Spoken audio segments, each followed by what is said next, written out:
Bakı-Tbilisi-Bakı marşrutu üzrə bilet satışı başlayıb. Doğru Xəbər Azərbaycanın məlumatına görə artıq ilk dəqiqələrdən Bakı Dəmiryol Vağzalının kassasında növbə yaranıb və 150-dən çox bilet satılıb.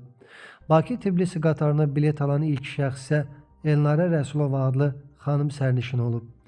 Xatırladaq ki, qatar Bakı Dəmiryol Vağzalından 25 may saat 23:10-da hərəkətə başlayacaq. Biletləri ADY-nin rəsmi saytı ticket.ady.az, ADY mobil tətbiqi və dəmiryol kassalarından almaq mümkündür. Ötən ay xəstəxanaya yerləşdirilən Türkiyəli müğənni İbrahim Tatlıses Instagramda yeni paylaşım edib. Müalicəsi davam edən sənətçi xəstəxanadan görüntülərini izləyiciləri ilə bölüşüb. Fotolarda xeyli arıqladığı görünən imperatorun son halı pərəstişkarlarını məyus edib.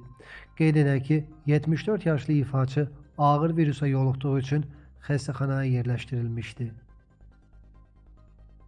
Ləğv edilən Yüksəliş Partiyasının sədri Anar Əsədlinin cinayət işi üzrə növbəti məhkəmə araşdırması başa çatıb. Bakı Ağır Cinayətlər Məhkəməsində keçirilən son iclasda hökm oxunub.